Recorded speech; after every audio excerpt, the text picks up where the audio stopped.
ប្តីរបស់ខ្ញុំមានទម្លាប់ចម្លែកមួយនៅខាងក្រៅមិនអនុញ្ញាតឲ្យខ្ញុំហៅគាត់ថាប្តីទេអាចហៅគាត់ថាបងប្រុសដោយសំឡេងផ្អែមល្ហែមប៉ុណ្ណោះហើយម្ដងគាត់ផ្ទេរលុយឲ្យខ្ញុំ500មកខ្ញុំគិតថានេះជារសជាតិពិសេសរវាងពួកយើងរហូតដល់ថ្ងៃគម្រប់ខួបអាពាហ៍ពិពាហ៍7ឆ្នាំក្នុងកន្លែងរបស់ខ្ញុំស្រាប់តែមានលុយបន្ថែម52លានខ្ញុំចង់ទៅអែបអត់ប្តីតែដោយចៃដន្យឲ្យបានឬការសន្ទនារវាងគាត់និងលេខាធិការស្រីសៀវសានផ្អែកនៅជារៀនហាលសំឡេងផ្អែមល្ហែមនិងគួរឲ្យអាណិតប្តីរឿងធំដូចជាការរៀបការរបស់ពួកយើងហើយអ្វីមិនអញ្ជើញប្អូនស្រីរបស់អ្នកមកជាធម្មតាអ្នកស្រឡាញ់នាងបំផុតមិនមែនទេថងជីងឆឹងបានលួងលោមនាងដោយសំឡេងទន់ភ្លន់អូនស្រីនោះស្រឡាញ់លុយដូចជាជីវិតខ្ញុំខ្លាចថាបើនាងដឹងនាងនឹងតាមទារលុយពីអ្នកសៀវសានធ្វើមុខមិនសប្បាយចិត្តហើយបែរខ្នងដើរចេញទាំងខឹងថងជីងឆឹងលើកទូរស័ព្ទឡើងហៅទៅកាន់ជំនួយការពិសេសចំឲ្យភរិយាទៅមើលកម្មវិធីបង្ហាញម៉ូដនៅប៉ារីសក្នុងរយៈពេលខ្លីកុំឲ្យនាងត្រឡប់មកវិញខ្ញុំនឹងសានរៀបចំពិធីមង្គលការជាសាធារណៈត្រូវបិទព័ត៌មានទាំងអស់ជាសម្ងាត់កុំឲ្យលោកស្រីដឹងដាច់ខាតទើបដឹងថាគាត់ឲ្យខ្ញុំហៅថាបងប្រុសមិនមែនជាភាពផ្អែមល្ហែមរវាងប្តីប្រពន្ធទេតែដើម្បីឲ្យសៀវសានគិតថាខ្ញុំគ្រាន់តែជាប្អូនស្រីស្រឡាញ់លុយរបស់គាត់ប៉ុណ្ណោះបើគាត់ចង់បញ្ជូនខ្ញុំឲ្យទៅឆ្ងាយបែបនេះអីចឹងខ្ញុំនឹងទៅប៉ុន្តែបើខ្ញុំទៅប៉ារីសខ្ញុំនឹងមិនត្រឡប់មកវិញទៀតទេថ្ងៃបន្ទាប់គាត់បានយកសម្បត្តិយន្តហោះនិងលិខិតអញ្ជើញទៅកម្មវិធីបង្ហាញម៉ូដឲ្យខ្ញុំដោយផ្ទាល់សម្លេងនៅតែទន់ភ្លន់ដូចសប្ដងថ្មីនេះក្រុមហ៊ុនមានការងារច្រើនពេកអ្នកមិនមែនតែងតែចង់ទៅមើលពិព័រណ៍នៅប៉ារីសទេចំល្អណាស់ទៅសម្រាប់ឲ្យបានស្រួលបន្តិចនៅពេលនោះខ្ញុំស្ដាប់សម្លេងរបស់គាត់សូម្បីតែដកដង្ហើមក៏ឈឺចាប់បើមិនមែនខ្ញុំនៅលើរៀនហាលទេហើយចិត្តនាស្ដាប់ឬការសំនៀននោះប្រហែលជាខ្ញុំពិតជាសប្បាយចិត្តខ្លាំងណាស់ប៉ុន្តែឥឡូវនេះខ្ញុំបានដឹងពីផែនការរបស់គាត់ហើយក្នុងចិត្តមានតែអារម្មណ៍ខ្ពើមរអើមយ៉ាងខ្លាំងអ្វីដែលគួរឲ្យអាណិតជាងគេគឺកូនស្រីរបស់ខ្ញុំឌូរាល់ពេលត្រឡប់មកផ្ទះនាងតែងរត់ចេញមកទទួលឪពុកតែជីងឆឹងចំពោះនាងតែងតែត្រជាក់ចិត្តខ្លាំងសូម្បីតែអាប់ឌូឌុំដងក៏មិនចង់ដែរខ្ញុំដឹងថាតាមពិតគាត់តែងតែចង់បានកូនប្រុសម្នាក់ប្រហែលជានេះក៏ជាមូលហេតុដែលគាត់ចង់រៀបការជាមួយសៀវសានដែរជួយយកលើកក្រដាស់គំនូរមួយឡើងដូចជាកំពុងបង្ហាញកំណប់ហើយនិយាយថាប៉ាមើលលឿនថ្ងៃនេះនៅសាលាម្ដាយខ្ញុំបានគូររូបគ្រួសារយើង3នាក់គ្រូថែមទាំងសរសើរថាខ្ញុំគូបានល្អជាងគេហើយបានរង្វាន់ផ្កាក្រហមតូចមួយឲ្យខ្ញុំទៀតខ្ញុំដើរទៅចង់ជួយទទួលយកគំនូរនោះប៉ុន្តែយូនៅតែលើកវាយ៉ាងរឹងមាំភ្នែកពោពេញដោយការទន្ទឹងរង់ចាំសម្លឹងទៅកាន់ប៉ុន្តែខ្សែភ្នែករបស់ថងជិងឆេងមិនដែលចាក់ចេញពីអេក្រង់ទូរស័ព្ទឡើយនៅចន្លោះកែវភ្នែកនិងចិញ្ចើមរបស់គាត់មានភាពទន់ភ្លន់ដែលគាត់មិនធ្លាប់បង្ហាញដល់ខ្ញុំនិងកូនស្រីសោះមិនយូរប៉ុន្មានយូលើកដៃរហូតដល់ឈឺហើយប្រើដៃតូចមូលរបស់នាងទាញជាខោឈុតរបស់គាត់ថ្នមប៉ាមើលគំនូរខ្ញុំផងថងជិងឆេងនៅតែមិនមានប្រតិកម្មនៅក្នុងសម្លេងរបស់យូចាប់ដើមមានសម្លេងយំទើបថងជិងឆេងលើកក្បាលឡើងចិញ្ចើមរបស់គាត់ជ្រួញបន្តិចគូបានល្អណាស់ទៅគេងចុះក្រសែភ្នែករបស់គាត់មិនបានសម្លឹងមើលគំនូរនោះសូម្បីតែ1វិនាទីផងមាត់តូចរបស់យូស្រត់ចុះភ្លាមភ្នែករបស់នាងក្រហមភ្លាមខ្ញុំឈឺចាប់ចិត្តរហូតស្ទើរដកដង្ហើមមិនរួចខ្ញុំបានអប់យូចូលក្នុងទ្រូងហើយទះខ្នងនាងថ្នមម្ដងហើយម្ដងទៀតរហូតដល់អ្នកមើលថៃក្មេងនាំយូត្រឡប់ទៅបន្ទប់ខ្ញុំងើបភ្នែកឡើងសម្លឹងមើលមុខដែលសំភ្នែករបស់ថងជិងឆេងថ្មីនេះអ្នកពិតជារវល់ខ្លាំងមែនទេថងជិងឆេងទើបតែដកក្រសែភ្នែកចេញពីទូរស័ព្ទ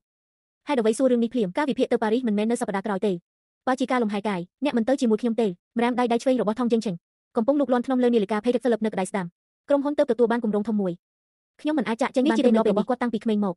តារាប់ណាគាត់និយាយកុហកគាត់នឹងប៉ះរបស់នៅក្តៅដោយមិនដឹងខ្លួនកាលស្រឡាញ់គ្នានោះគាត់បានលាក់ខ្ញុំរៀបចំចិញ្ចៀនសុំរៀបការដោយសម្ងាត់ខ្ញុំសួរគាត់ថាតើគាត់ទៅទីណាពិតគាត់ក៏តែងតែស្ទាបមុខនាឡិកាបែបនេះដែរពេលនោះខ្ញុំនៅតែគិតថាសូម្បីតែកុហកក៏គួរឲ្យស្រឡាញ់តែឥឡូវនេះវាធ្វើឲ្យខ្ញុំមានអារម្មណ៍ស្អប់ខ្ពើមប៉ុណ្ណោះក្រោយពីគេងលក់អស់ហើយខ្ញុំដើរចេញពីបន្ទប់កុមារយ៉ាងស្ងៀមស្ងាត់សំឡេងដកដង្ហើមស្មើរបស់ថងជិងឆេងលាន់មកពីបន្ទប់មេដូច្នេះខ្ញុំក៏បត់ចូលបន្ទប់ធ្វើការបន្ទាប់មកបើកកុំព្យូទ័រដោយពន្លឺព្រះច័ន្ទហើយចុចបើកអ៊ីមែលឯកជនដែលលាក់នោះនៅក្នុងប្រអប់សម្បត្តិមានអ៊ីមែលមួយពី2សប្តាហ៍មុន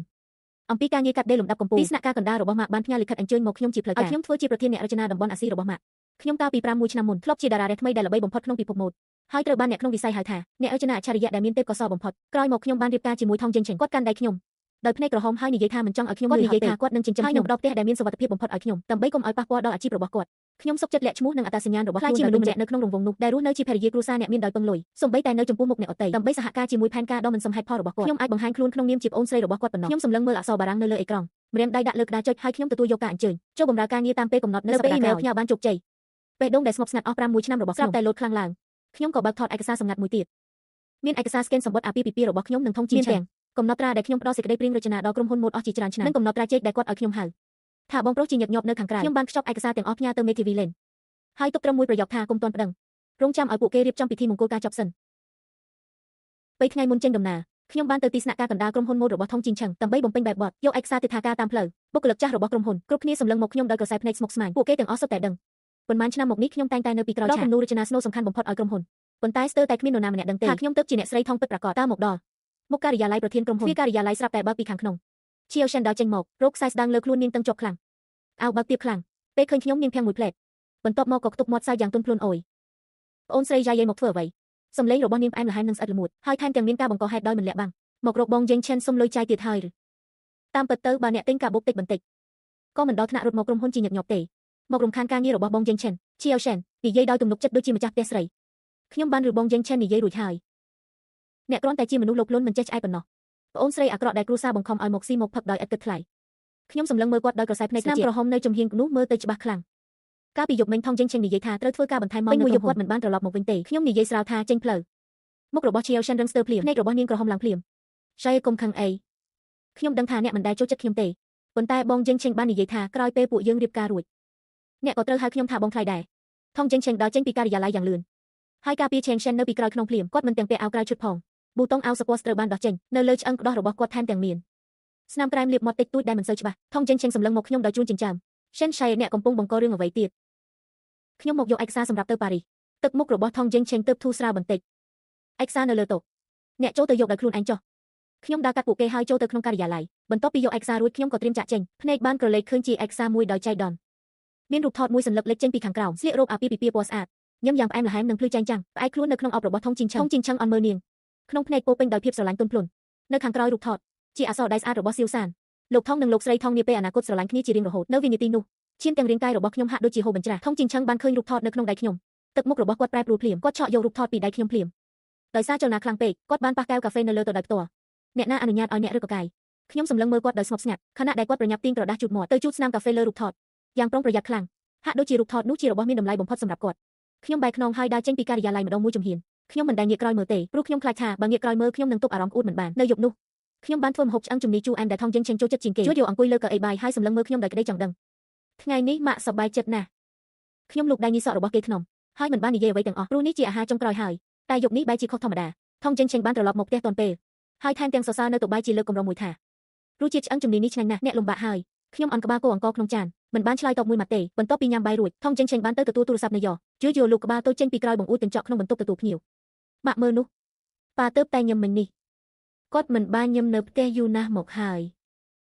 យខ្ញុំដើរទៅក្រោយទ្វារកញ្ចក់កាត់តាមចន្លោះទ្វារតូចមួយសំឡេងរបស់គាត់លេចមកតាមខ្យល់រាត្រីសំឡេងទាំងនោះបានហូរចូលត្រចៀកខ្ញុំយ៉ាងច្បាស់ខ្ញុំបានឲ្យគេកែទំហំរ៉ូបអាពាហ៍ពិពាហ៍ថ្មីរួចហើយ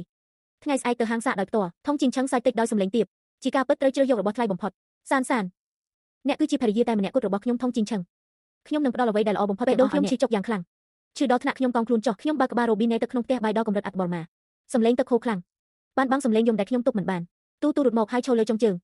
នាងយកដៃតូចទន់មកទះក្នុងខ្ញុំថ្នមម៉ាក់កុំយំទូការពារម៉ាក់ខ្ញុំអង្គុយចុះហើយអបកូនសម្លាញ់តែម្នាក់គត់របស់ខ្ញុំយ៉ាងជាប់ទឹកភ្នែកមិនអាចទប់បានទៀតឡើយហូរចុះមកយ៉ាងខ្លាំងនៅពេលយកចូលគេងថងជីងឆឹងដេកនៅក្បែរខ្ញុំមិនយូរប៉ុន្មានគេក៏ដេកលក់យ៉ាងស្កប់ស្កល់រហូតដល់ពាក់កណ្ដាលគេបង្វែរខ្លួនម្ដងដៃរបស់គេតាមទម្លាប់បានអបចង្កេះខ្ញុំទាញខ្ញុំចូលទៅក្នុងទ្រូងរបស់គាត់ហើយថែមទាំងនិយាយក្នុងសុបិនទៀតពេលនេះសិនរាងកាយខ្ញុំរឹងស្ពឹកខ្ញុំគ្រាន់តែមានអារម្មណ៍ខ្ពើមអាយខ្ញុំបន្តិចម្ដងដោះដៃរបស់គាត់ចេញចុះពីគ្រែហើយអង្គុយម្នាក់ឯងលើសាឡុងរហូតដល់ភ្លឺថ្ងៃបន្ទាប់គឺជាកិច្ចប្រជុំថ្នាក់ដឹកនាំរបស់ Fashion Group ដោយសារការបង្ហាញម៉ូដលើកនេះខ្ញុំជាអ្នកដឹកនាំនិងបានរចនាស៊េរី Hard Culture ទាំងមូលដូច្នេះខ្ញុំបានទៅបន្ទប់ប្រជុំថ្នាក់ដឹកនាំនិងអ្នករចនាសំខាន់ទាំងអស់បានមកដល់ហើយថងជិងឆេងអង្គុយនៅកៅអីប្រធានឈៀវសិនអង្គុយក្បែរគាត់បង្ហាញអរិយាប័ត្រដូចម្ចាស់ផ្ទះស្រីទើបតែចាប់ផ្ដើមប្រជុំថងជិងឆេងបានប្រកាសព័ត៌មានដ៏ភ្ញាក់ផ្អើលមួយការបង្ហាញម៉ូដប្រចាំឆ្នាំនៅខែក្រោយសិទ្ធិចុះហត្ថលេខានិងសិទ្ធិដឹកនាំស៊េរីបិទឆាកនិងប្រគល់ឲ្យឆេវសិនទាំងស្រុងភ្នែករបស់មនុស្សគ្រប់គ្នាបានងាកមកខ្ញុំភ្លាមការបង្ហាញម៉ូដប្រចាំឆ្នាំនៅខែក្រោយសិទ្ធិចុះហត្ថលេខានិងសិទ្ធិដឹកនាំស៊េរីបិទឆាកនិងប្រគល់ឲ្យឆេវសិនទាំងស្រុងភ្នែករបស់មនុស្សគ្រប់គ្នាបានងាកមកខ្ញុំភ្លាមគ្រប់គ្នាសុទ្ធតែដឹងថាស៊េរីដែលមានឈ្មោះថាកំណើតជាថ្មីគឺជាស្នាដៃដែលខ្ញុំចំណាយពេល3ឆ្នាំអស់រាប់មិនអស់យប់ខិតខំកែច្នៃដោយដៃខ្លួនឯងតាមឡើយវាជាអំណោយដែលខ្ញុំរៀបចំទុកដើម្បីរំលឹកខួបអាពាហ៍ពិពាហ៍7ឆ្នាំរបស់ខ្ញុំជាមួយថងជីងឆឹងខ្ញុំក្រោកឈរសម្លឹងត្រង់ទៅថងជីងឆឹងហេតុអ្វីបានជាថងជីងឆឹងបែរជាអន់មុខបើកមើលឯកសារសៀវសានក្មេងជាងគំនិតរបស់គាត់សមស្របជាងនឹងទីផ្សារបច្ចុប្បន្នការរចនារបស់អ្នកហួសសម័យពេកហើយយ៉ាងណាក៏អ្នកមិនខ្វះកេរ្តិ៍ឈ្មោះនេះទេយកលុយទៅ Paris សម្រាប់ចិត្តឲ្យបានល្អទៅសៀវសានញឹមយ៉ាងមានមោទកភាពប្អូនស្រីកុំបារម្ភបងជីងឆឹងនិយាយថាទេពកោសល្យរបស់ខ្ញុំខ្ពស់ណាស់ស៊េរីនេះប្រគល់ឲ្យខ្ញុំប្រកាសជាធ្វើឲ្យវាលេចធ្លោខ្ញុំមិនអាចធ្វើឲ្យការខិតខំរបស់ប្អូនស្រីត្រូវខាតបង់ឡើយលេខាដែលសំបីតែបច្ចេកទេសក្រណាត់ក៏មិនអាចបែងចែកបានបែរជាមកនិយាយជាមួយខ្ញុំអំពីទេពកោសល្យខ្ញុំសម្លឹងមើលថងជីងឆឹងភ្លាមនោះខ្ញុំមានអារម្មណ៍ថាវាគួរឲ្យអស់សម្លេងគាត់ដណ្ដើមយកស្នាដៃរបស់ខ្ញុំហើយយកមនុស្សរបស់ខ្ញុំទៅទាំងប្រញាប់ផ្ដល់ឋានៈឲ្យស្ត្រីម្នាក់ទៀតគាត់គិតថាពេលខ្ញុំចាក់ចេញទៅអ្វីទាំងនេះនឹងក្លាយជារឿងសំហេតុផលតែគាត់ភ្លេចថាយើងនៅមិនទាន់ចុះហត្ថលេខាលើកិច្ចព្រមព្រៀងលែងលះទេកុំឲ្យអ្នកស្ដាយក្រោយបន្ទាប់ពីប្រជុំចប់ខ្ញុំទៅបន្ទប់ទឹកហើយយកទឹកត្រជាក់លាងមុខទ្វារត្រូវបានគេបើកចូលសៀវសានបានដើរចូលមកសិនឆៃតាមពិតទៅខ្ញុំអាណិតអ្នកណាស់អ្នកគិតថាបងយើងឆេងពិតជាស្រឡាញ់ប្អូនស្រីដូចអ្នកមែនទេគាត់ធុញអ្នកតាំងពីយូរហើយរាល់ថ្ងៃអ្នកចេះតែលាបដៃសុំលុយគ្មានការគោរពព្រំដែនសោះជាមនុស្សពឹងផ្អែកដែលនៅជាប់បងប្រុសមិនព្រមចេញទៅតើបងថ្លៃណានឹងចូលចិត្តអ្នកទៅនាងចិត្តនាទីញោមអោរបស់ខ្លួនបន្តិចបង្ហាញស្បែកយ៉ាងច្រើននិងស្នាមស្និទ្ធស្នាលដែលគួរឲ្យចាក់ភ្នែកទាំងនោះមិនខ្លាចប្រាប់អ្នកទេសប្តាហ៍ក្រោយគឺជាពិធីមង្គលការរបស់ខ្ញុំនិងបងយើងប្រកាសជាផ្លូវការដល់សាធារណៈសន្តាគារលំដាប់កំពូលបំផុតក្នុងទីក្រុងផ្កាកូឡាពណ៌1900តងដឹកតាមយន្តហោះដល់ពេលនោះអ្នកនឹងនៅប៉ារីសចាំមើលឲ្យបានល្អទៅ ខ្ញុំតើខ្ញុំខ្លាចជាភរិយារបស់ថងដោយស្របច្បាប់បានយ៉ាងដូចម្តេចខ្ញុំបានទាញក្រដាស់ជូតមាត់មួយសន្លឹកហើយជូតដៃយឺតពាក្យថាអបអសាទរបានធ្វើឲ្យពាក្យសម្ដីដ៏អាក្រក់ទាំងអស់ដែលសៀវសានរៀបចំទុកជាប់ទាំងនៅក្នុងបំពង់របស់គេទាំងអស់ខ្ញុំដើរចេញពីបន្ទប់ទឹកដោយផ្ទាល់គេមិនដឹងតតែសោះថាគំនូររចនារបស់សេរី Rebirth នោះទើបបញ្ចប់បាន80ប៉ុណ្ណោះបច្ចេកទេសកាត់ដេរនិងទិន្នន័យស្នូលបំផុតមានតែនៅក្នុងខួរក្បាលរបស់ខ្ញុំតែមិនដឹងថាគេនឹងថងជីងឆឹងយ៉ាវប្រញាប់ប្រកាសជាសាធារណៈនោះនឹងធ្វើឲ្យខ្សែសង្វាក់ភស្តុតាងដែលខ្ញុំកាន់កាប់កាន់តែពេញលេញចាំដល់ពេលកម្មវិធីបង្ហាញម៉ូដចាប់ផ្ដើមពួកគេនឹងជាអ្នកយំបន្ទាប់ពីត្រឡប់មកដល់ផ្ទះខ្ញុំចាប់ផ្ដើមរៀបចំអីវ៉ាន់តាមពិតក៏គ្មានអ្វីត្រូវរៀបចំច្រើនទេរបស់របរគ្រប់យ៉ាងនៅទីនេះសុទ្ធតែពោពេញដោយក្លិននៃភាពคล้ายៗនឹងការកុហកខ្ញុំយកតែសៀវភៅគំនូររចនារបស់ខ្ញុំនិងសម្លៀកបំពាក់ចាស់ពី3ឈុតរបស់យូយូពេលយើងចេញត្រឡប់មកពីធ្វើការឃើញអីវ៉ាន់គេក៏ជួនចិញ្ចើមហេតុអ្វីបានជាយករបស់ច្រើនយ៉ាងនេះទៅយូរបន្តិចទៅព្រឹកព្រលឹមថ្ងៃចេញដំណើរពន្លឺថ្ងៃស្រស់ស្អាតណាស់ខ្ញុំកាន់ដៃយូយូហើយមើលទៅថងយើងឆេងដែលកំពុងស្លៀកអាវធំហើយធ្វើការស្ទង់ចិត្តជាលើកចុងក្រោយថងយើងឆេងបើខ្ញុំមិនចង់ទៅ Paris ទៀតចុះណែចុងក្រវ៉ាត់របស់គេឈប់មួយរំពេចហើយងាកមកមើលខ្ញុំបើខ្ញុំមិនទៅទៀតខ្ញុំនៅទីនេះនៅជាមួយអ្នកបានទេក្នុងកែវភ្នែកថងយើងឆេងមានភាពភ័យស្លន់ស្លោនិងរំខានបន្តិចសិនឆៃអ្នកកំពុងធ្វើអ្វីទៀតហើយសម្បត្តិយន្តហោះនិងសន្តាគារបានកក់រួចតាំងពីកន្លះខែមុនកុំធ្វើរឿងតាមចិត្តគេថែមទាំងខ្ជិលពន្យល់បន្ថែមមួយម៉ាត់ទៅចុះខ្ញុំជួនអ្នកទាំងពីរទៅប្រលានយន្តហោះតាមផ្លូវក្នុងរថយន្តស្ងាត់ជ្រាបរហូតធ្វើឲ្យគេដកដង្ហើមមិនរួចពេលទៅដល់សាលចេញដំណើរនៃប្រលានយន្តហោះយូយូរត់ទៅមុខថងយើងឆេងហើយហៅថាប៉ាពិតជាមិនទៅជាមួយពួកយើងមែនទេយូយូកូនល្អប៉ារវល់រួចហើយប៉ានឹងទៅទទួលកូនទាំងពីរទៅដល់ទីនោះស្ដាប់ពាក្យម៉ាក់ណា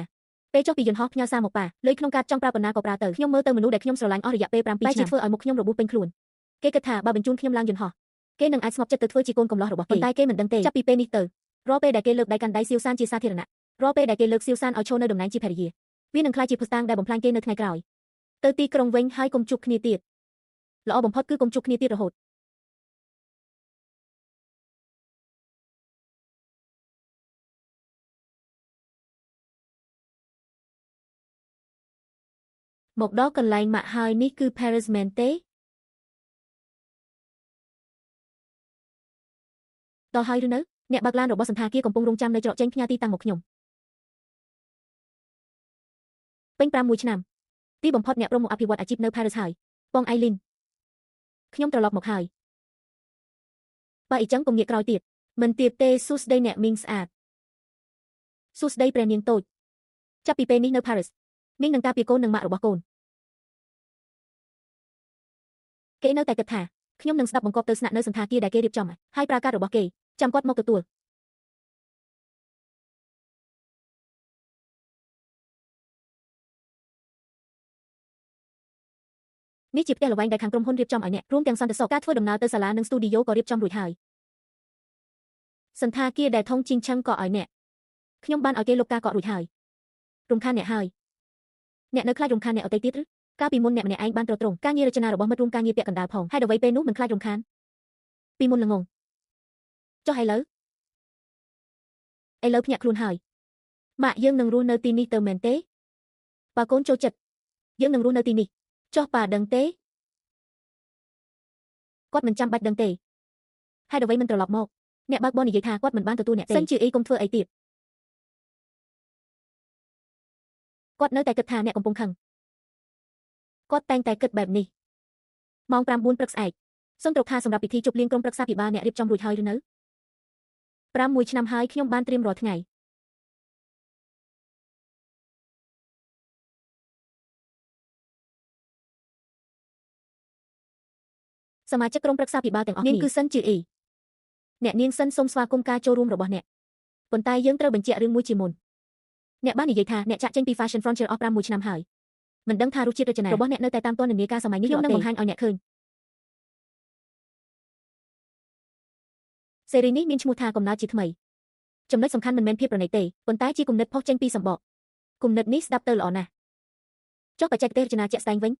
ខ្សែចង្កេះមិនប្រើការរចនាបែបប្រពៃណីទេចំណុចទម្ងន់ត្រូវបានផ្លាស់ពីចំហៀងទៅខាងក្រៅធ្វើឲ្យសម្លៀកបំពាក់មើលទៅស្រាលប៉ុន្តែមានភាពរឹងមាំចុះទិន្នន័យដំណើរការពេញលេញវិញគំនូរគំនិតមិនអាចយកទៅប្រើលើឆាកបង្ហាញម៉ូដដោយផ្ទាល់បានទេខ្ញុំបានយកទិន្នន័យស្នូលមកបាត់សេចក្តីព្រាងចាស់មួយច្បាប់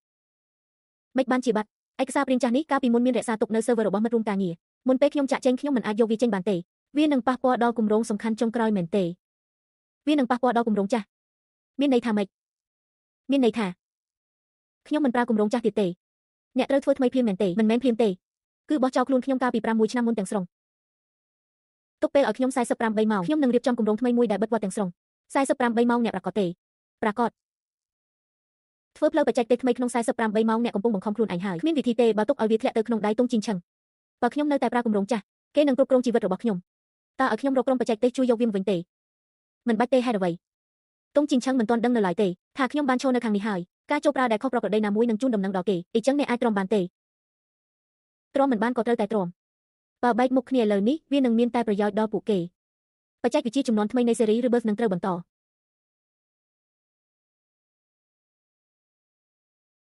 ម៉ាក់ដុំមួយនេះដាក់នៅឯណាតាក់ក្បែរផ្ទះតូច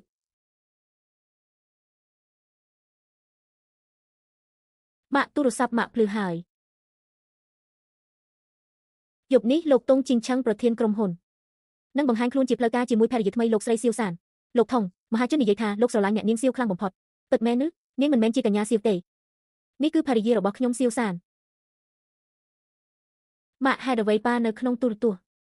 លោកហ្វុងត្រូវបានគេប្រាប់ថាពិធីមង្គលការយប់នេះលោកបានត្រៀមអស់រយៈពេលពេញ3ខែចំណាយពេលប៉ុន្មានមិនសំខាន់ទេព្រោះសានរបស់ខ្ញុំស័ក្តិសមនឹងអ្វីដែលល្អបំផុតបងជីងឆិនតែងតែល្អចំពោះខ្ញុំមានសំណាងណាស់ដែលបានជួបស្នេហាពិតម៉ាក់អ្នកមីងនោះជាអ្នកណានាងគឺសៀវសានប៉ាហេតុអ្វីប៉ាកាន់ដៃនាង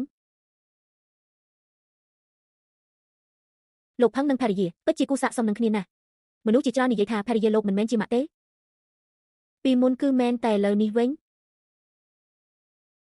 ឥឡូវនេះម៉ាក់គ្រាន់តែចង់ធ្វើជាម៉ាក់របស់បានរក្សាទុករួចហើយបន្តរងចាំពេលពួកគេបង្ហាញផុសតាងកាន់តែច្រើនផុសតាងក៏កាន់តែពេញលេញថងជីងឆឹងនិងសៀវសានរាល់ការឈឺចាប់ដែលខ្ញុំកំពុងទទួលរងនៅថ្ងៃក្រោយវានឹងក្លាយជាតម្លៃដែលពួកអ្នកត្រូវសងម៉ាក់អឹមប៉ាលែងស្រឡាញ់ខ្ញុំហើយមែនទេពីមុនគាត់មិនដែលយកចិត្តទុកដាក់នឹងខ្ញុំទេឥឡូវគាត់ថែមទាំងកាន់ដៃអ្នកផ្សេងនៅក្នុងទូរទស្សន៍ទៀតតើប៉ាកើតអីហ្នឹងព្រោះគាត់ខូចហើយអាចជួសជុលបានទេរបស់ខ្លះខូចហើយអាចជួសជុលបានតែបេះដូងខ្លះបើខូចហើយគឺមិនអាចជួសជុលបានទេអញ្ចឹងពួកយើងក៏មិនត្រូវការប៉ាដែរមែនហើយពួកយើងលែងត្រូវការគាត់ហើយ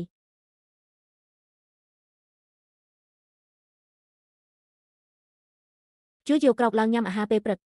ម៉ាក់ខ្ញុំមិនចង់ឃើញរូបថតប៉ាទេអញ្ចឹងកុំមើលអញ្ចឹងចាប់ពីពេលនេះទៅពួកយើងនៅតែត្រូវត្រឡប់ទៅផ្ទះទេមិនត្រឡប់ទៅទេចាប់ពីពេលនេះផ្ទះរបស់ពួកយើងគឺនៅទីនេះប៉ុន្តែសៀវភៅគំនូរតូចរបស់ខ្ញុំនៅផ្ទះចាស់ថ្ងៃនេះម៉ាក់នឹងនាំកូនទៅទិញថ្មីអញ្ចឹងខ្ញុំអាចគូផ្ទះមួយដែលមានតែម៉ាក់និងខ្ញុំបានទេបានណាចាប់ពីថ្ងៃនេះទៅថងជីងឆឹងអ្នកលែងជាមនុស្សដែលគាត់ទន្ទឹងរង់ចាំរាល់ថ្ងៃទៀតហើយសិនជាអ្នកចង់មានន័យថាម៉េចចុះពីយន្តហើយអ្នកបើកបរប្រាប់ថាមិនឃើញអ្នកនៅសន្តាគារទេតើអ្នកនៅឯណាឲ្យប្រាកដម៉ាក់តានោះជាប៉ាមែនទេអែមតើគាត់ចង់ឲ្យយើងត្រឡប់ទៅវិញទៀតមែនទេមិនមែនទេគាត់គ្រាន់តែធ្លាប់ទម្លាប់ឲ្យគ្រប់គ្នាស្ដាប់តាមគាត់អញ្ចឹងម៉ាក់ក៏ត្រូវស្ដាប់គាត់ដែរពីមុនធ្លាប់ស្ដាប់តែពីនេះទៅមិនស្ដាប់ទៀតទេអញ្ចឹងខ្ញុំក៏មិនស្ដាប់ដែរយើងទាំងអស់គ្នាមិនស្ដាប់គាត់ទេថងជីងឆឹងរាល់ការខកចិត្តដែលអ្នកបានផ្ដល់ឲ្យខ្ញុំចងចាំទាំងអស់ឥឡូវដល់វេនអ្នកសាកល្បងរសជាតិនៃការបាត់បង់ការគ្រប់គ្រងហើយលេខដែលអ្នកកំពុងហៅមិនអាចភ្ជាប់បានទេមានរឿងអ្វីលោកប្រធានថងអ្នកស្រីរបស់លោកនៅតែមិនអាចតាក់ទងបានទេនាងចុះពីយន្តហើយយូរប៉ុណ្ណឹងហើយសូម្បីតែសារមួយក៏មិនឆ្លើយអ្នកបើកបរសន្តាគារក៏ប្រាប់ថាមិនបានទទួលនាងដែរមិនអាចទេរាល់ការរៀបចំដំណើររថយន្តសន្តាគារគឺខ្ញុំជាអ្នករៀបចំទាំងអស់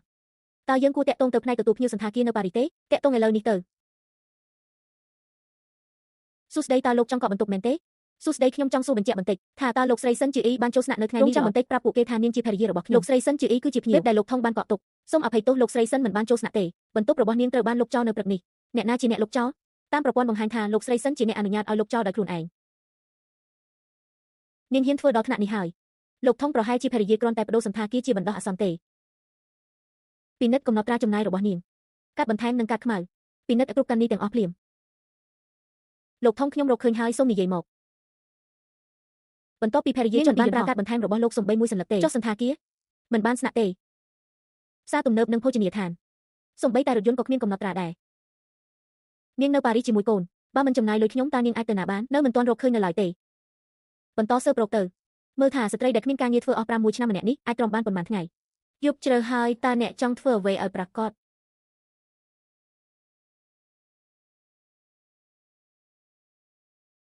គ្រប់គ្នាមកដល់អស់ហើយឬនៅ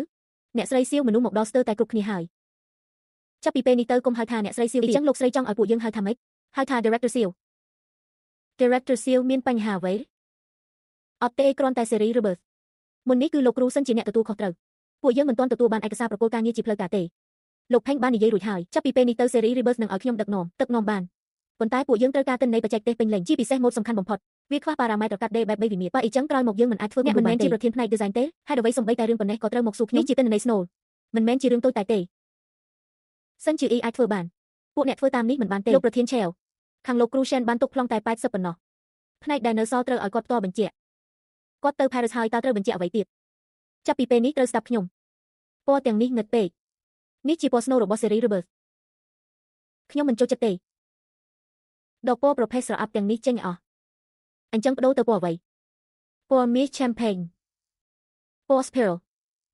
ដាក់ពណ៌ទាំង3នេះជាមួយគ្នានឹងមើលទៅធម្មតាពេកអ្នកថាអ្នកណាធម្មតាខ្ញុំថាស្នាដៃនឹងបាត់បង់ភាពប្រណិតមិនមែនសម្រាប់ឲ្យមនុស្សមើលទេពណ៌ប្រភេទស្រអាប់បែបនេះអ្នកណាចង់មើលលោកប្រធានជាបើលោកកែតាមចិត្តបែបនេះនឹងមានបញ្ហាតើអ្នកនៅចង់និយាយការពីលោក Shen យាយទៀតឬខ្ញុំគ្រាន់តែការពីស្នាដៃប៉ុណ្ណោះអញ្ចឹងស្ដាប់ឲ្យច្បាស់ផលិតផលទាំងអស់ត្រូវធ្វើតាមរសជាតិរបស់ខ្ញុំអ្នកណាមិនហ៊ានធ្វើតាមគុំសង្ឃឹមថានឹងបានប្រាក់រង្វាន់ខែនេះអញ្ចឹងយើងធ្វើពាក់កណ្ដាលជាមុនតាមគំនិតលោកបែបនេះទើបត្រូវគុំយកអ្វីមកពិនិត្យរិះគន់ខ្ញុំគ្រប់យ៉ាងពណ៌នេះមិនអាចប្រើបែបនេះទេហេតុអ្វីមិនអាចពណ៌ផាត់ចិញ្ចើមលេខខ្លាំងពេកពណ៌មានស្រាសំប៉ាញ់ក៏ភ្លឺពេកដាក់លើម៉ូដខោនេះវានឹងបាំងការកាត់ដេរដើមខ្ញុំមិនយល់ពាក្យបច្ចេកទេសរបស់អ្នកទេអ្នកគ្រាន់តែប្រាប់ខ្ញុំថាស្អាតឬអត់បើមិនស្អាតមានន័យថាអ្នករាល់គ្នាមើលងាយខ្ញុំនាយិកាឈៀវអ្នកវងមិនមានន័យបែបនេះទេអីចឹងមានន័យថាម៉េចគិតថាខ្ញុំមានប្រវត្តិជាលេខាធិការមិនសមនឹងអង្គុយនៅតំណែងនេះប្រាក់រង្វាន់របស់ក្រុមអ្នកខែនេះផ្អាកសិននាយិកាឈៀវនេះមិនស្របតាមបទបញ្ជាទេបទបញ្ជាខ្ញុំជាភរិយារបស់ប្រធានក្រុមហ៊ុនពាក្យរបស់ខ្ញុំគឺជាបទបញ្ជាអ្នកគ្រប់គ្រងលើកនេះធ្វើពិតមែនធ្វើសម្លៀកបំពាក់គំរូមួយសិនទិន្នន័យនេះមិនពេញលេញទេធ្វើចេញមកប្រកាសជាចម្លែកធ្វើតាមដែលគាត់និយាយសិនហើយគាត់ត្រាទុករាល់ការកែប្រែតូចតាអ្នកណាចុះហត្ថលេខាត្រូវរក្សាទុកទាំងអស់អ្នកខ្លាចមានរឿងមែនទេមិនមែនខ្លាចទេតែប្រកាសជាមានរឿងកើតឡើងធ្វើឲ្យលឿនបន្តិចលោកថងនៅរោងចាំមើលលទ្ធផលចំនួនដំបូងយ៉ាងលឿនបំផុតក៏ត្រូវការ3ថ្ងៃថ្ងៃស្អែកក៏ធ្វើមិនទាន់ទេអីចឹងធ្វើបន្ថែមម៉ោងក្រុមហ៊ុនចិញ្ចឹមពួកអ្នកមិនមែនឲ្យពួកអ្នកនិយាយថាធ្វើមិនបានទេធ្វើបែបនេះហានិភ័យក្នុងការផលិតខ្ពស់ណាស់ហានិភ័យខ្ញុំទទួលខុសត្រូវសង្ឃឹមថាអ្នកចងចាំពាក្យនេះខ្ញុំចាំច្បាស់ណាស់ចាំដល់ពេលកម្មវិធីធំនេះល្បីពួកអ្នកនឹងដឹងថាអ្នកណាទើបជាអ្នកនាំសំណាងពិតប្រាកដការិយាល័យកណ្ដាលទើបតែជំរុញមកក្នុងរយៈពេល48ម៉ោងពួកគេចង់ឃើញផែនការពេញលេញសម្រាប់ឈុតបិទកម្មវិធីខ្ញុំដឹងលោកគ្រូ Shen អ្នកទទួលខុសត្រូវលើផ្នែកដែលខ្វះវាមិនមែនគ្រាន់តែជាបញ្ហាប៉ារ៉ាម៉ែត្រទេតែវាជាទ្រទ្រង់ទាំងមូលរបស់ឈុតបិទត្រូវសាងសង់ឡើងវិញអីចឹងមិនអាចកែសម្រួលសេចក្តីព្រាងទេត្រូវធ្វើថ្មីទាំងស្រុងបើធ្វើថ្មីពេលវេលាតឹងពេកហើយខ្ញុំមិនខ្លាចពេលវេលាតឹងទេអ្នកខ្លាចអ្វីខ្លាចថាធ្វើមិនបានល្អគ្រប់គ្រាន់ការកើតជាថ្មីពីមុនគឺក្រោកឈរឡើងពីក្នុងគំនរបាក់បែកឥឡូវនេះខ្ញុំនឹងឲ្យវាដើរចេញពីលើគំនរបាក់បែកផែនការចាស់មានលក្ខណៈស្ងប់ស្ងាត់ពេកផែនការថ្មីត្រូវតែមានភាពមុតស្រួចជាងខ្ញុំចង់ឲ្យមនុស្សគ្រប់គ្នាមើលមួយផ្លែតក៏យល់មនុស្សដែលជាប់គាំងក្នុងអាពាហ៍ពិពាហ៍នោះបានស្លាប់ហើយនេះទើបសមជាអ្នកប៉ុន្តែគម្រោងនេះទាមទារខ្ពស់ជាងមុនលើការធ្វើគំរូប្រសិនបើចនាសម្ព័ន្ធអណ្តែតនៅចង្កេះបរាជ័យម៉ូដសំបីតែដើរលើឆាកធម្មតាក៏ដោះស្រាយហានិភ័យវាចេញយប់នេះដោះស្រាយបញ្ហាទៅទម្ងន់ជាមុនថ្ងៃស្អែកធ្វើការផ្គូផ្គងឲ្យសមចុងក្រោយធ្វើបែបផែនចលនាក្រុមការងារអាចនៅជាមួយអ្នកដល់យប់ជ្រៅប៉ុន្តែក្រុមប្រឹក្សាភិបាលមិនប្រកាសថាចង់រងចាំទេអីចឹងក៏ឲ្យពួកគេឃើញអ្វីដែលសមនឹងរងចាំផ្នែកចង្កេះចូលបានហើយក្លាហានជាងគំនូរចាស់ទៀតនៅមិនទាន់គ្រប់គ្រាន់ទេនេះប្រថុយខ្លាំងហើយការកើតជាថ្មីមិនមែនជាការចុះចតដោយសុវត្ថិភាពទេតែជាការដើរចេញពីជីវិតចាស់អ្នកចង់ឲ្យក្រុមប្រឹក្សាភិបាលមើលដោយផ្ទាល់ថ្ងៃស្អែកទេក្រុមប្រឹក្សាភិបាលមើលតែលទ្ធផលប៉ុណ្ណោះអីចឹងអ្នកចង់ឲ្យអ្នកណាមើលអ្នកទិញកម្រិតកម្ពុជានិពន្ធនាយកសារព័ត៌មានហើយក៏មានជាងកាត់ដេរចាស់ដែលរើសអើងបំផុតទាំងនោះការវិតម្លៃបិទទ្វារតែប៉ុណ្ណោះត្រូវហើយឲ្យអ្នកជំនាញជាអ្នកនិយាយមុនអ្នកត្រូវប្រើការវិតម្លៃពីខាងក្រៅដើម្បីទប់សង្កត់ក្រុមប្រឹក្សាភិបាលមិនមែនទប់សង្កត់ទេគឺធ្វើឲ្យពួកគេដឹងថា Series Rebirth មិនត្រូវការសេចក្តីព្រាងចាស់របស់មិត្តរួមការងារទេក៏មិនត្រូវការឈ្មោះហៅរួមនោះដែរអ្វីដែលអ្នកលួចយកទៅគ្រាន់តែជាប្លង់ដែលមិនពេញលេញប៉ុណ្ណោះមនុស្សពិតប្រាកដដែលអាចធ្វើឲ្យវារស់ឡើងវិញបានគឺខ្ញុំ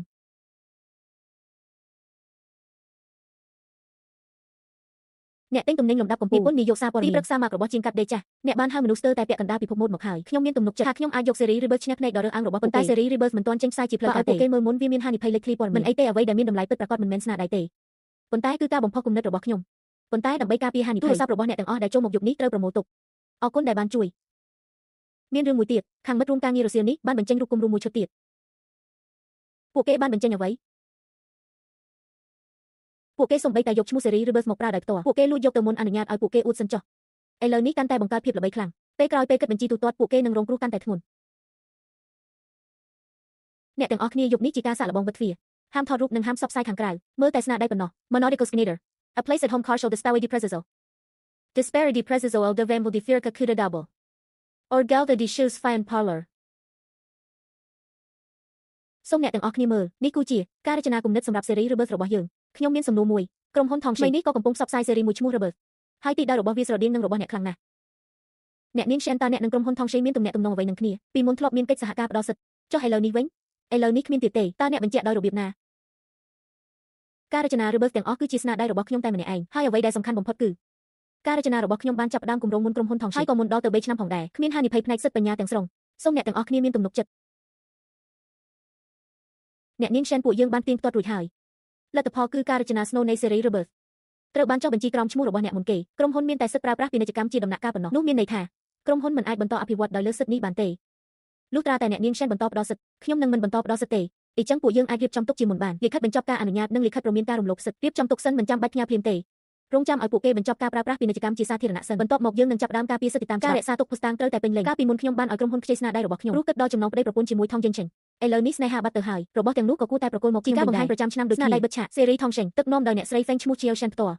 ពួកគេពិតជាប្រកាសមុនយើងមែនថែមទាំងសរសេរថាពួកគេជាអ្នកដឹកនាំផ្ទាល់ទៀតល្អណាស់ពួកគេកាន់តែប្រញាប់ប្រកាសពេលក្រោយកាន់តែពិបាកដោះស្រាយហើយការត្រួតពិនិត្យផ្ទៃក្នុងលើគំរូសម្លៀកបំពាក់របស់អ្នកបានអ្នកណាប្រាប់អ្នកមានមិត្តចាស់ម្នាក់នៅខាងផ្ញើព័ត៌មានមកខ្ញុំឮថាបានកែប្រែរូបភាពសំខាន់ទាំងអស់ដើម្បីលុបបំបាត់ស្នាដៃរបស់ខ្ញុំទាំងស្រុងគេបែរជាឲ្យមនុស្សដែលមិនចេះរចនាមកកែតាមចិត្តពិតជាភ័យរហូតបាត់ស្មារតីក្រោយថ្ងៃស្អែកខាងច្បាស់ជាមានបញ្ហាកើតឡើងទុកក៏ពួកគេញ៉ៃញ៉ៃទៅយើងធ្វើការរបស់យើងឲ្យបានល្អជាមុនយប់នេះយកមតិយោបល់ពីការបង្ហាញបិទទ្វារមករៀបចំទាំងអស់ថ្ងៃស្អែកខ្ញុំនឹងប្រគល់កំណែចុងក្រោយអ្នកមិនចង់មើលរឿងគួរឲ្យអស់សំណើចរបស់ទេកុំប្រញាប់អីរឿងគួរឲ្យអស់សំណើចនឹងមកដល់មាត់ទ្វារខ្លួនឯងលោកថងកម្មវិធីធំលើកនេះពាក់ព័ន្ធនឹងការរៃអង្គាសទុនសម្រាប់ត្រីមីសក្រោយសង្ឃឹមថានឹងផ្ដល់លទ្ធផលដែលពេញចិត្តដល់ពួកយើងកុំបារម្ភគម្រោង Rebirth គឺជាគម្រោងដ៏សំខាន់បំផុតរបស់ក្នុងឆ្នាំនេះគ្រប់គ្នាកុំតឹងរឹងពេកអីលើកនេះខ្ញុំបានធ្វើការកែប្រែច្រើននេះជាផលិតផលត្រៀមសម្រាប់បង្ហាញចុងក្រោយមែនទេហេតុអ្វីពណ៌បែកជាទៅជាបែបនេះនាយកបានតម្រូវឲ្យបដូរទៅជាពណ៌ម្សៅចិញ្ចើមនិងពណ៌មាសស្រស់ស្រាយមិនរងម៉ងទេលោកនេះជាការបង្ហាញ mode hard culture ឬជាវេទិកាពិធីមង្គលការហេតុអ្វី Jowland ធ្វើវាឲ្យទៅជាបែបនេះលោកទិន្នន័យ Snow មិនទាន់ពេញលេញទេនាយកក៏បានតម្រូវឲ្យលោកស្រទាប់ពណ៌ប្រភេទដើមចេញហើយបដូរពណ៌សំខាន់ភ្លាមហានិភ័យក្នុងការធ្វើគម្រោងមានអ្នកជាមុនហើយកុំចេះតែរុញការទទួលខុសត្រូវសូម្បីតែចំណុចសំខាន់ក៏ខូចទ្រង់ទ្រាយហើយបើសម្លៀកបំពាក់នេះឡើងលើឆាកមិត្តរួមការងារនឹងខ្លាយជារឿងកំប្លែងឲ្យគេសើចនេះហើយជាអ្វីដែលអ្នកហៅថាទេពកោសល្យមែនទេវាមិនមែនជាកំហុសរបស់ខ្ញុំទេអញ្ចឹងជាកំហុសរបស់អ្នកណាជាកំហុសរបស់រឿងនេះមិនពាក់ព័ន្ធនឹងលោកគ្រូទេមិនបានថាមិនពាក់ព័ន្ធមុនពេលគាត់ចាក់ចេញគាត់ទុកប្លង់តែ80ប៉ុណ្ណោះទិន្នន័យដែលនៅសល់គាត់ចិត្តនៅលាក់វាទុកលោកគ្រូ Shen មិនបានប្រគល់ការងារទាំងស្រុងទេលោកថងប្រកាសជាមុនថានឹងប្រគល់សិទ្ធិដឹកនាំឲ្យពេលនោះពួកយើងបានរំលឹករួចហើយថាត្រូវស្វែងរកគាត់ដើម្បីបញ្ជាក់ទិន្នន័យ Snow ជាពួកអ្នកសុទ្ធតែចូលខាងគាត់លោកថងពួកយើងមិនខ្វល់ថាក្នុងក្រុមអ្នកណាត្រូវអ្នកណាខុសទេពួកយើងសួរតែមួយម៉ាត់ការបង្ហាញដ៏ធំនេះអាចប្រគល់បានតាមពេលកំណត់ឬអត់បានតើមិនបានយ៉ាងម៉េចខ្ញុំនឹងឲ្យ Shen Shire ប្រគល់ទិន្នន័យដែលបាត់មកលោកថងពួកយើងផ្ដល់ពេលឲ្យអ្នក24ម៉ោងបើមិនអាចបង្ហាញផែនការដែលអាចអនុវត្តបានពួកយើងនឹងចាប់ផ្ដើមនីតិវិធីដកទុនឥឡូវនេះទូរស័ព្ទទៅ Shen Shire ភ្លាមថងចេញទូរស័ព្ទមកហើយបើក speaker Shen Shire ទីបំផុតអ្នកព្រមលើកទូរស័ព្ទហើយមានរឿងអ្វីនិយាយមកទិន្នន័យ Snow ដែលបាត់ពី Rebirth Series ស្ថិតនៅក្នុងដៃអ្នកមែនទេមែនផ្ញើមកខ្ញុំភ្លាមហេតុអ្វីព្រោះនេះជាគម្រោងរបស់មិត្តរួមការងារបើជាគម្រោងរបស់មិត្តរួមការងារហេតុអ្វីត្រូវមករកខ្ញុំកុំវិកវេជាមួយខ្ញុំការបង្ហាញម៉ូដចិត្តមកដល់ហើយវាប៉ះពាល់ដល់កេរ្តិ៍ឈ្មោះក្រុមហ៊ុនអ្នកដឹងទេថាវាសំខាន់ប៉ុណ្ណាខ្ញុំដឹងហេតុនេះហើយខ្ញុំមិនចង់ឲ្យពួកអ្នកមិនចេះអ្វីមកបំផ្លាញវាទេអ្នកចង់មានន័យថាម៉េចសម្លៀកបំពាក់គំរូមិនបានឆ្លងកាត់មែនទេមិនអាចបែងចែកប្រភេទក្រណាត់បានទេសូម្បីតែការកាត់ដេរក៏មើលមិនយល់បើគេអាចធ្វើរបស់ដែលមើលទៅសមរម្យបានទើបចម្លែកកុំមើលងាយគេខ្ញុំគ្រាន់តែនិយាយការពិតឥឡូវផ្ញើទិន្នន័យមកខ្ញុំរឿងនេះខ្ញុំអាចមិនប្រកាន់អ្នកមិនប្រកាន់ខ្ញុំកុំភ្លេចថាអ្នកអាចរស់នៅក្នុងគ្រួសារនេះដោយសុខសាន្តអស់6ឆ្នាំតើអ្នកភ្លេចហើយថាអ្នកណាជាអ្នកចិញ្ចឹមអ្នកតើអ្នកភ្លេចហើយមែនទេហើយសេរីស្នាដៃសំខាន់ក្នុងរយៈពេល6ឆ្នាំនេះតើអ្នកណាជាអ្នកគូវាចេញមិនថាអ្នកខឹងប៉ុណ្ណាក៏គួរតែមានដែនកំណត់ខ្ញុំមិនបានខឹងទេអំណាចដឹកនាំមិនបានប្រគល់ឲ្យទេរឿងនេះពាក់ព័ន្ធអ្វីនឹងគេនាយកមិនមែនមានទេពកោសល្យខ្ពស់ទេអញ្ចឹងឲ្យគាត់ធ្វើដោយខ្លួនឯងបញ្ចេញសមត្ថភាពអស់ទៅលោកថងក្រុមការងារក្នុងផ្នែកនេះកំពុងស្ដាប់ទាំងអស់លោកប្រកាសថានៅតែចង់បន្តទៀតឬអ្នកជានរណាប្រធានតំបន់ Greater China របស់ Schneider ឈ្មោះ Haren ថងចេញឆេងលើកក្រោយមុននឹងទូរស័ព្ទមកគិតច្បាស់ថាកំពុងនិយាយជាមួយនរណា Shen Shire តើអ្នកចង់ធ្វើអ្វីពិតប្រាកដខ្ញុំចង់មើលថាពួកអ្នកបញ្ចប់រឿងនេះយ៉ាងម៉េចកាលពីមុនគ្រាន់តែគាត់និយាយមួយម៉ាត់ខ្ញុំក៏ទម្លាក់ការងារទាំងអស់ទៅជួយដោះស្រាយចាប់ពីថ្ងៃនេះទៅទូស្រែករហូតបែកកកយតែសំឡេងខ្ទររបស់ខ្លួនឯងនៅតែតាក់ទងលោកថងមិនបានបដូរទៅទូរស័ព្ទលើតុ ទូរស័ព្ទលើតុក៏ត្រូវបានបិទទុកដែរលីឆេងឯកសារនេះត្រូវសរសេរយ៉ាងម៉េចខ្ញុំនិយាយអ្នកវាអក្សរជារឿងមុននេះខ្ញុំដោះស្រាយមិនបានល្អគ្រប់គ្រាន់ទេពេលនេះក្រុមហ៊ុនត្រូវការទិន្នន័យពេញលេញនៃស៊េរី Rebirth តើរាប់ណាអ្នកព្រមសហការប្រាក់ភាគហ៊ុននិងតំណែងអាចចរចាបានទាំងអស់ត្រូវនិយាយអំពីយោយោទេបន្ថែមមួយប្រយោគថាយោយោនៅតូចនៅឡើយមិនអាចគ្មានប៉ាបានទេឡលោកថងពីគីមខាងបានកំណត់ keyword ដើម្បីបដិសេធការទទួលគ្រាន់តែពាក់ព័ន្ធនឹងមិត្តរួមការងារដែលការជាសហការទិន្នន័យទាំងអស់ត្រូវបានបដិសេធត្រឡប់មកវិញគាត់ពិតជាចង់ចូលមើលមិត្តរួមការងារស្លាប់មែនឬអ្នកវិនិយោគទាមទារដំណោះស្រាយមុនម៉ោង6ឥឡូវនៅសល់តែ3ម៉ោងប៉ុណ្ណោះឲ្យផ្នែករចនាបន្តកែអ្នកគ្រប់គ្រងចៅនិយាយថាគ្មានទិន្នន័យស្នូលទេកាន់តែកែកាន់តែខុសដូច្នេះឲ្យ Chelsea រកវិធីអ្នកស្រី Chelsea និយាយថាមិនស្រួលខ្លួននាងត្រឡប់ទៅផ្ទះសម្រាប់មុនហើយអ្នកអត់ប្រយោជន៍ទៅពីនិតកាត់បន្ថែមនិងកំណត់ត្រាចំណាយទាំងអស់គាត់នៅប៉ារីសជាមួយកូនខ្ញុំចង់មើលថាគាត់អាចទ្រាំបានយូរប៉ុណ្ណាលោកថងរកឃើញហើយនិយាយថាកាត់បន្ថែមទាំងអស់អាចត្រូវបានបង្កប់ប៉ុន្តែបញ្ហាគឺបន្ទាប់ពីភរិយាចុះចតនៅប៉ារីសនាងមិនបានប្រើកាតណាមួយឡើយមិនបានប្រើសំបីតែមួយសន្លឹកអត់ទេគាត់នៅប៉ារីសជាមួយកូនបើមិនចំណាយលុយខ្ញុំតើគាត់អាចទៅណាបានអ្នកដែលទៅទទួលនៅប្រលានយន្តហោះហាក់ដូចជាមកពីខាងគាត់ប្រហែលជាមិនបានទៅមើលកម្មវិធីបង្ហាញម៉ូដតើគាត់ទៅធ្វើអ្វីដូចជាទៅចូលធ្វើការនៅ China តែហេតុអ្វីគេចង់បានគាត់លោកស្រីកាលពីមុនហាក់ដូចជាមានកេរ្តិ៍ឈ្មោះខ្លះក្នុងវិស័យម៉ូដមានកេរ្តិ៍ឈ្មោះខ្លះគាត់ឈប់ធ្វើការអស់ប៉ុន្មានឆ្នាំហើយតើលោកចង់ឲ្យខ្ញុំបន្តស៊ើបអង្កេតទេស៊ើបថាគាត់បានជួបអ្នកណានៅប៉ារីសស្នាក់នៅកន្លែងណាចំណាយលុយរបស់អ្នកណាខ្ញុំចង់ដឹងទាំងអស់លោកថងលោកនឹងទៅណាត្រឡប់ទៅផ្ទះខ្ញុំចង់មើលថាគាត់បានយករបស់អ្វីខ្លះទៅលោកថងអ្នកត្រឡប់មកហើយពេលសិនចៃចាក់ចេញគាត់បានប្រាប់អ្នកអ្វីខ្លះលោកស្រីបានបើកប្រាក់ខែឲ្យខ្ញុំរួចហើយក៏និយាយថាអ្នកបានខិតខំជួយគាត់អស់ប៉ុន្មានឆ្នាំនេះគាត់យកអ្វីទៅខ្ញុំមិនឃើញលោកស្រីយករបស់មានតម្លៃអ្វីទេគ្រាន់តែយកសម្លៀកបំពាក់ចាស់ពីរបីប្រអប់ចុះគ្រឿងអលង្ការកាបូបក៏នៅក្នុងបន្ទប់សម្លៀកបំពាក់ទាំងអស់មិនបានយកសំបីមួយមិនអាចទៅរួចទេរបស់ទាំងនេះគាត់មិនយកទេជាធម្មតាលោកស្រីក៏គំរប៉ះរបស់ទាំងនេះដែរគាត់មិនមែនចូលចិត្តចាយលុយបំផុតទេលោកថងភរិយាហាក់ដូចជាមិនដែលស្នើសុំរបស់ទាំងនេះដោយខ្លួនឯងទេទូរស័ព្ទទៅសួស្ដីលេខដែលអ្នកបានហៅគឺជាលេខទំនេរសួស្ដីលេខដែលអ្នកបានហៅគឺជាលេខដែលមិនមានបងហេតុអ្វីបានជាបងត្រឡប់មកវិញភ្លាមបងទៅណាខ្ញុំទៅទិញខោអាវ2 3ឈុតសម្រាប់ពិធីអបអរជ័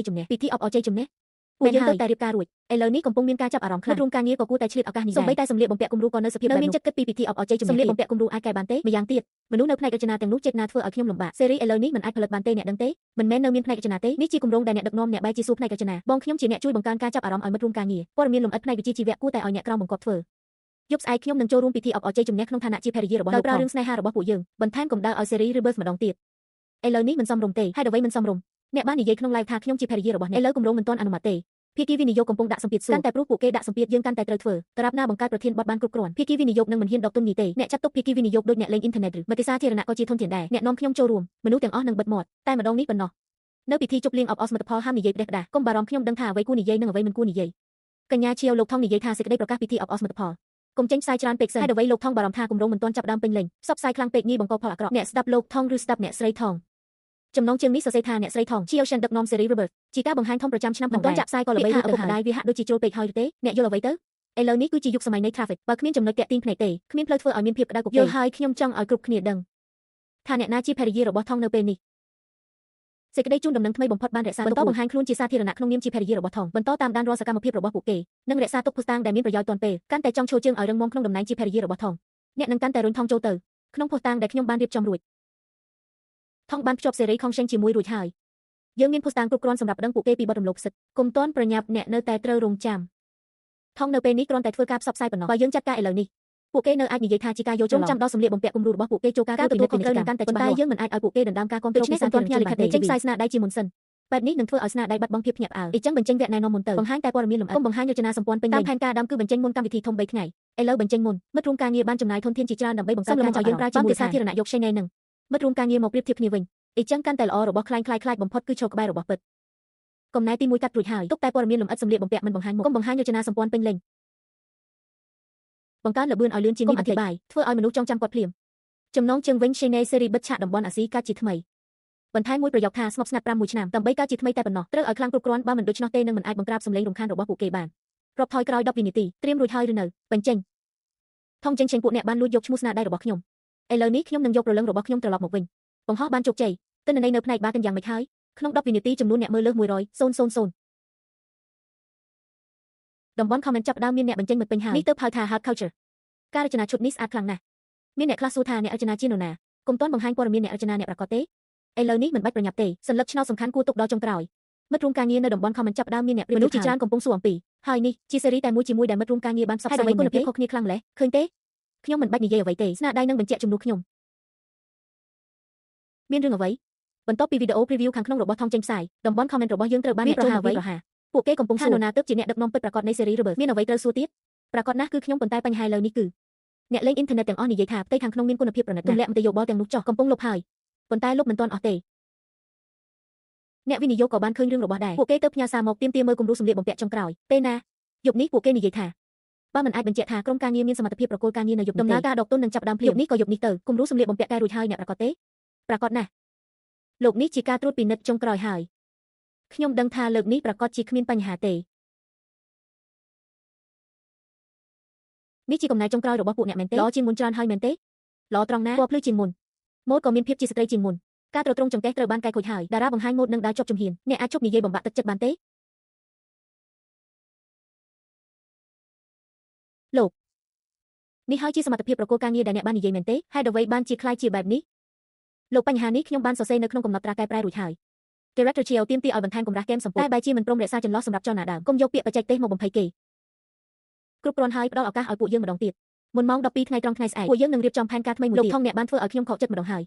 ខ្ញុំសូមធានាចំពោះលោកនេះជាលើកចុងក្រោយមិនដល់ថ្នាក់ធ្ងន់ធ្ងរបែបនេះទេមែនទេឈប់និយាយទៅ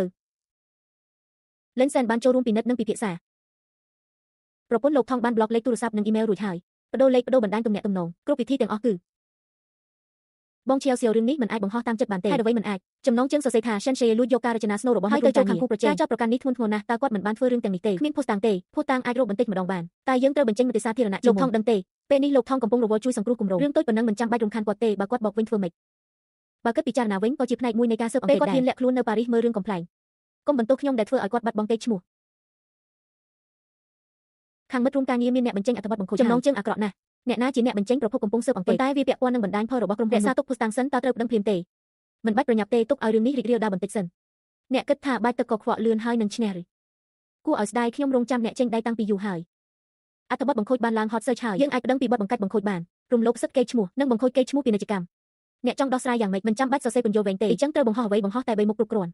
សេចក្តីព្រាងដើមដែលមានហត្ថលេខាបញ្ជាក់រក្សាទុកអេឡិចត្រូនិកលិខិតតែងតាំងពី Shane លិខិតតែងតាំងក៏បង្ហោះដែរឲ្យពួកគេឃើញច្បាស់ថាខ្ញុំមិនបានទៅពឹងផ្អែកលើ Shane ទេខ្ញុំត្រូវបាន Shane អញ្ជើញឲ្យត្រឡប់មកវិញប្រកាសពីទំនាក់ទំនងអាពាហ៍ពិពាហ៍ដែរឬទេឥឡូវនេះមិនទាន់ដល់ពេលទេខ្ញុំនឹងឲ្យផ្នែក project សេចក្តីមិនបាច់សរសេរច្រើនទេមួយប្រយោគគ្រប់គ្រាន់ហើយប្រយោគណាអ្នកបង្កើតស្នាដៃមិនដែលត្រូវលួចស្នាដៃរបស់ខ្លួនឯងទេលោកប្រធានមានរឿងកើតឡើងទៀតហើយតើមានអ្វីកើតឡើងបានចេញសេចក្តីថ្លែងការណ៍ហើយពួកគេបានបង្ហាញស្នាដៃដើមដែលមានហត្ថលេខារបស់កាលពី3ឆ្នាំតាមរក្សាទុកជា digital ហើយក៏មានលិខិតតែងតាំងរបស់គាត់តែងតាំងអ្វីគឺជាអ្នករចនាម៉ូដប្រចាំតំបន់អាស៊ីរបស់មិនអាចទៅរួចទេអ្នកលេងអ៊ីនធឺណិតទាំងអស់កំពុងសួរតើមិត្តរួមការងារបានលួចស្នាដៃរបស់ឬអត់ថែមទាំងលើកលេខារបស់នាងឲ្យឡើងតំណែងហើយព្យាយាមបំបិទ hot search តែបំបិទមិនបានទេគឺជាម៉ាអន្តរជាតិវាកំពុងត្រូវបានចែករំលែកលើវេទិកាទាំងក្នុងនិងក្រៅប្រទេសមានសិទ្ធិអ្វីមកជេរខ្ញុំបែបនេះហើយអ្វីអ្នកបញ្ចេញអត្ថបទបង្ខូចគេខ្ញុំកំពុងជួយមិត្តរួមការងារនេះគឺជាការរុញមិត្តរួមការងារចូលទៅក្នុងគ្រោះថ្នាក់លោកប្រធានតើលោកនឹងទៅណាទៅប៉ារីសសួស្តីលោកសូមសួរថាលោកមានការណាត់ជាមួយខ្ញុំមករកសូមសួរឈ្មោះរបស់លោកសូមអភ័យទោសក្នុង system មិនមានការណាត់របស់លោកទេខ្ញុំជាប្តីរបស់ប្រាប់នាងថាខ្ញុំមកដល់ហើយលោកប្រធានតាំងពីពេលណាអ្នកខ្លាចជាប្រធានរបស់រឿងនេះមិនពាក់ព័ន្ធនឹងអ្នកទេអ្នកលាក់ពីខ្ញុំអ្នកក៏មិនបានលាក់ពីខ្ញុំដែររឿងរៀបការនោះខ្ញុំអាចពន្យល់បានមិនបាច់ទេអ្វីដែលអ្នកនិយាយក្នុង live គឺច្បាស់ណាស់ខ្ញុំមកពិភាក្សាអំពី Rebirth Series អញ្ចឹងអ្នកកាន់តែគួរតែធ្វើការណាត់ជាមួយផ្នែកច្បាប់អ្នកយកធនធានរបស់មិត្តរួមការងារទៅចូលរួមជាមួយវាបានខ្លាចជាការរំលោភសិទ្ធិពាណិជ្ជកម្មនេះជាលិខិតពីមេធាវីល្អសូមអញ្ជើញអ្នកទទួលបន្ទុកផ្នែកច្បាប់ចុះមកលោកសូមប្រកល់លិខិតពីមេធាវីមកខ្ញុំចង់ឲ្យគាត់ទទួលដោយផ្ទាល់អ្វីដែលអ្នកប្រកល់គឺជាឯកសារផ្លូវច្បាប់មិនមែនសម្បត្តិស្នេហាទេសម្រាប់ការទំនាក់ទំនងផ្នែកច្បាប់បន្តទៀតសូមតាក់ទងផ្នែកច្បាប់របស់ក្រុមហ៊ុនដោយផ្ទាល់គាត់យកគំនូររចនាស្នូលរបស់មិត្តរួមការងារទៅចូលរួមជាមួយអ្នកក៏មិនអាចគេចផុតពីការទទួលខុសត្រូវដែរមុននឹងនិយាយគួរតែប្រកាសថាអ្នកមានភស្តុតាងឬអត់សេរី Rebirth ត្រូវបានក្រុមហ៊ុនប្រើអស់3ឆ្នាំក្រុមហ៊ុនទាំងមូលសុទ្ធតែដឹងធ្វើអស់3ឆ្នាំមិនមែនមានន័យថាជាកម្មសិទ្ធិរបស់ក្រុមហ៊ុនទេយើងមានឯកសារដើមនៃសេរី Rebirth របស់ Hien និងភស្តុតាងអេឡិចត្រូនិកឯកសារចុះបញ្ជីនិងអនុញ្ញាតដំបូងសិទ្ធិស្នូលនៃសេរីនេះជាកម្មសិទ្ធិផ្ទាល់ខ្លួនរបស់អ្នកស្រីមិនដែលជាកម្មសិទ្ធិរបស់ក្រុមហ៊ុនពីមុនឡើយគ្រាន់តែជាការអនុញ្ញាតប្រើប្រាស់ពាណិជ្ជកម្មជាបណ្ដោះអាសន្នប៉ុណ្ណោះមិនមែនជាកម្មសិទ្ធិទេនេះជាសេចក្តីជូនដំណឹងពីផ្នែកច្បាប់របស់ខ្ញុំនៅតែបន្តផ្សព្វផ្សាយក្នុងនាមសេរី Rebirth និងតាក់ទាញវិនិយោគិននោះនឹងត្រូវសង្ស័យថាបានរំលោភសិទ្ធិបញ្ញាផ្ទាល់ខ្លួនរបស់អ្នកស្រីនិងសិទ្ធិពាណិជ្ជកម្មអ្នកនៅតែចង់ប្តឹងតបខ្ញុំទៀតឬមិនមែនជាថ្នាំទេតែជារឿងដែលបានដោះស្រាយរួចហើយចាំមើលទៅខ្ញុំរងចាំមើលថាអ្នកមានល្បិចអ្វីសាក់ល្បងមកចុះខ្ញុំគិតយូរទាំងអស់ជាទីគោរពបន្ទាប់នេះគឺជាសេរីបិទឆាកប្រចាំរដូវរបស់ Skinner តំបន់អាស៊ីវាល្អឥតខ្ចោះជាងថ្មភ្នែកត្បូងទៅទៀតមែនហើយគ្រាន់តែដើម្បីលទ្ធផលចុងក្រោយខ្ញុំខំធ្វើការ3ថ្ងៃ3យប់ស្ទើរតែមិនបានសម្រាកឡើយ រចនាសម្ព័ន្ធចង្កេះនេះស្អាតខ្លាំងណាស់ដំណឹងមុខទំព័រសម្រាប់ថ្ងៃស្អែកបានហើយអរគុណអ្នកទាំងអស់គ្នាដែលចូលចិត្តស្នាដៃ Rebel Series សន្តិសុខចាប់បណ្ដេញគាត់ចេញទៅកុំរារាំងខ្ញុំថ្ងៃនេះខ្ញុំមកទីនេះដើម្បីឲ្យលោកគ្នាបានឃើញមុខពិតរបស់គាត់អ្នកទាំងអស់គ្នា Rebel Series ដែលគាត់អះអាងនេះដើមឡើយជាគម្រោងសម្រាប់កម្មវិធីប្រចាំឆ្នាំរបស់គាត់ប្រើធនធានរបស់ក្រុមហ៊ុនធ្វើវាឡើងហើយបែរជាយកទៅលក់ឲ្យ Channel